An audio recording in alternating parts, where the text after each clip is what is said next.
So all this experience that I'd gathered between 1989 and 1999 had led me to a point where I was a confident news gatherer. I now knew how to turn stories into great television. I'd already run several national awards for my journalism and for my reporting. And Abu Hamza at Finsbury Park was essentially on my patch, I felt. Being a Palmer's Green boy, Finsbury Park was as close to home as any story had gotten thus far, whilst I'd been a journalist. Obviously, Broadwater Farm was close, but I wasn't a practicing journalist at that point. And I decided to take some freelance action, as it were, and go and investigate what was going on at the mosque. And what I found was appalling.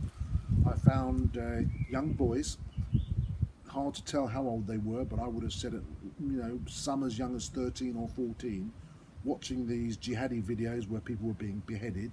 And I was freaked out by it, because I was thinking, if this was a church or a synagogue or a youth club, all hell would be breaking loose right now. But because it's in a mosque, nobody is taking any notice. And because it's in Finsbury Park Mosque with Abu Hamza, they're taking even less notice.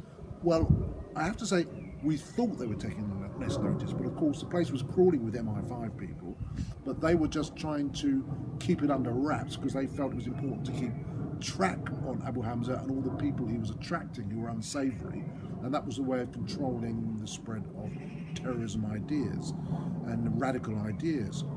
I felt differently, and I wanted to do something deeper about it, but I found that it wasn't going to be possible at the BBC, so I kind of left the BBC in a bit of a huff.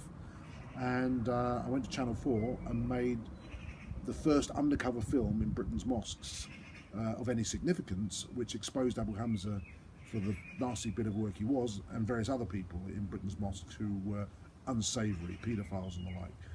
And that film changed the way people saw me. I became more of an investigator, and it transformed the opportunities I had for making films. However, ironically, the BBC, in its wisdom at that point, although I'd left, had decided to relaunch what was called BBC Southeast, Newsroom Southeast, into BBC London News. And they'd approached me some years before to be their head-banging reporter, and they approached me again. And so I returned to the BBC, this time as a freelancer, to head up the reporting team at BBC London News. And that's where most people in London know me from, because I remained on BBC London News from 9/11, literally the day of 9/11, through till 2015. 14 years, an awful long time. So of course I came to BBC London on the date of 9/11, and of course then terror and the stories around terror became hot currency. And I had very good access because of my work with Abu Hamza's band of unmerry men, and it meant that progressively I was doing more and more in-depth investigations into terrorism, but also into gang warfare in London, in some of London's black communities where there were lots of young people dying. I was able to get interviews with people that others weren't able to get interviews with. When Winston Silcock was released from prison, I was able to secure an interview with him exclusively. I was able to, on the eve of the Macpherson report, get an exclusive interview with Sir Paul Condon, the Metropolitan Police Commissioner, and many, many other stories which reflected the quality of access I was able to get for the BBC audience to stories that mattered to them. And there came a point where I was almost overwhelmed with stories, people wanting me to tell their stories. Stories of slavery. Tunde Jaji, a young man who'd been smuggled into Britain as an illegal immigrant and become a slave. And most people didn't believe me when I first approached my news editor that this was possible. We proved it was, and we established through the film and through court cases that followed on from the film that slavery did exist. The High Court ruled that slavery did exist. So these were powerful stories which not only we told the audience about, but we actually helped change the law. And that was a very important role for me as a journalist. One of the stories that I'm most known for, I guess, is the dreadful fire at Lakanal House in Camberwell. I did lots of other stories at the same time as doing the Lakanal House story, but I was so persistent, like a man obsessed with that story, from the day of the fire in 2009, July the 3rd, all the way through to the end of the inquest 4 years later in 2013. I doggedly pursued the story because I could doggedly see that there was so much maladministration with local authorities, with the London Fire Brigade, with the Department for Communities and Local Government at the national level, to obfuscate, to avoid blame, that I was determined to ensure that that would not happen on my watch. In fact, I actually made up a website, the investigation of Lakanal Fire, which now, ironically, the lawyers are using in the Grenfell fire, because so comprehensively did I cover it, I laid out a framework for them to understand the way in which government and public institutions often try to thwart the emergence of accurate information, mostly to cover their own backs.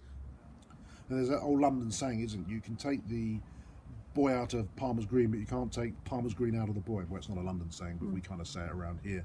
And it's very true in some ways, because there came a point in my early 50s where journalism was still important to me, but it was also important to me that somehow the attitude that I had toward journalism, which I wasn't seeing coming into the newsroom, could be shared with other people who wanted to become journalists. So, yeah, realistically, I was only going to be a journalist for another 10 years at the forefront of journalism, and there was a chance for me to help other people become journalists who would have another 30 or 40 years career.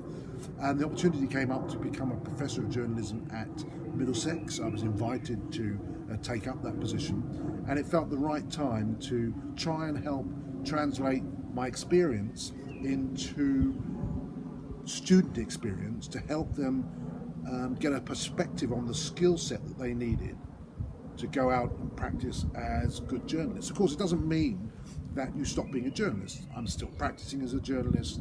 I appear on radio very often, occasionally on film. I've written 3 books since I left the BBC in 2015. One on Abu Hamza, strangely enough, that came full circle.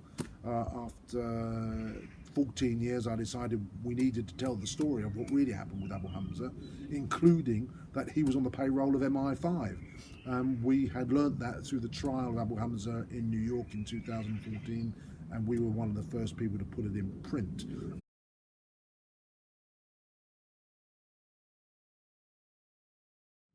Although we knew right from the beginning that there was something murky like that going on, and was probably the reason why Abu Hamza was allowed to influence so many other young people to adopt the jihadist route, because they could have lifted him much earlier. There's a lesson in that for all of us. The second book that I wrote was a book about race and racism.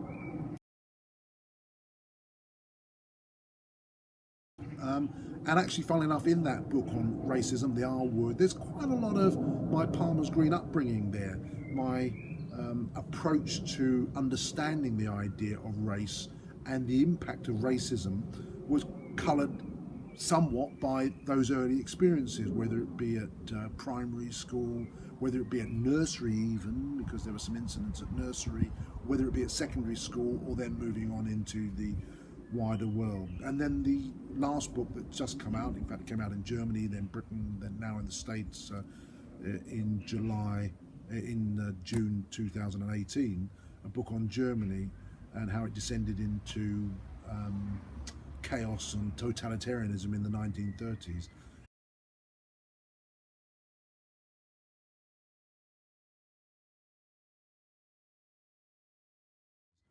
In all of those books there's a little bit of myself, because obviously the Abu Hamza was a career engagement. The racism book was a life engagement as well as a career engagement, and the Germany book was very much about a passion for German history between 1930 and 1945, which I got from my father's knee, basically. So it's an opportunity as a professor to actually spread my wings again and engage with broader debates. The bigger debate that we're all talking about now in journalism, of course, is the impact of digitalisation. the impact of artificial intelligence on journalism and the future of public discourse, fake news and the like. There's always been fake news, but we have the means to distribute it much more quickly now and much more widely. And interestingly enough, another Barling, my son Nathaniel Barling, has picked up the challenge and picked up the baton and has launched his own web platform, news platform, nowherenews.com if you're interested, which seeks to create the most unbiased news in the world. He's based in California, in Silicon Valley, and we converse every day, and it's still that challenge to make sure that alternative narratives get into the public discourse, and the public discourse is as well informed as it can be. That is a duty of some journalists, not all journalists. Some like salacious material, some like talking to celebrities and sports stars. I'm on the serious end of the business and want that serious end of the business to embrace the new technologies as they embraced the new technologies when the printing press was invented, when the metal presses were invented, and when television was invented. I want us to understand that we can harness those new digital technologies, including artificial intelligence, to make journalism better. Why do we need journalism to be better? Journalism is the bulwark of democracy. If we have good journalism, we have a fighting chance of knowing what's going on in the world and holding those who govern us to account.